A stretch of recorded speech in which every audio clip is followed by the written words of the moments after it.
அதிமுகவில் இணைய தயாராக இருப்பதாக கூறிய ஓ பன்னீர்செல்வத்தை முன்னாள் அமைச்சர் செல்லூர் ராஜு விமர்சித்துள்ளார்.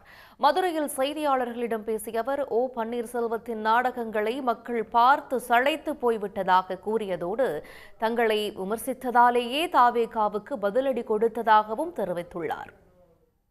அவர் கேட்கறது யார்கிட்ட கேட்கணும்? நான் சொல்ற கேளுங்க. யார்கிட்ட கேட்கணும்? அவர் எப்படி கேட்கணும்? ஊடகம் மூலமாக கேட்பாங்க, இன்னொருத்தர் மூலமாக கேட்பாங்க. ஒரு கட்சியில் சேர்த்துக்கிற இவர் கட்சியில் இவரெல்லாம் ஒருங்கிணைப்பாளர் இருந்திருக்காரு, முதலமைச்சராக இருந்தார். இவர் கட்சியுடைய நிலைப்பாடு தெரியும். இன்றைக்கி இந்த மாதிரி ஊடகத்தில் பேசி தான் அவர் இப்படி ஆகிட்டார்.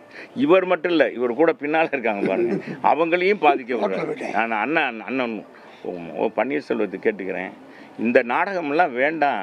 ஏன்னா மக்கள் பார்த்து சலிச்சு போயிட்டாங்க.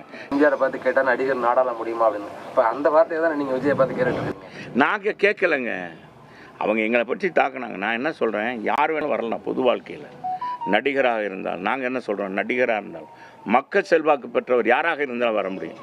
ஆனால் எங்கள் தலைவர் அந்த இயக்கத்துக்கு ஏன் கலைஞரை அவர் ஜெயிக்கிறதுக்கு காரணமாக இருந்து எங்கள் தலைவர் போய் 53 வேலை பார்த்தவர்.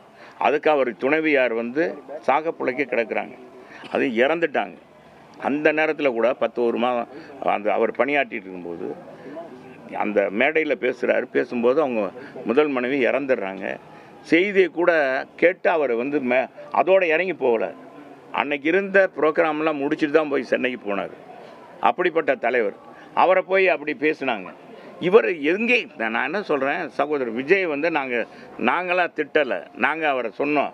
அவர் எங்களை திட்டும்போது நாங்கள் திட்டாமல் இருக்க முடியுமா? அவர் அறையிலே வந்துட்டு அரசியல் பண்ணால் எப்படி முடியும்? எங்கள் தலைவர் பொது வாழ்க்கைக்கு வந்தார், எல்லா இடங்களுக்கும் போனார், வச்சார். அவர் போனாரா? அவர் போகிறாரா? வராரா?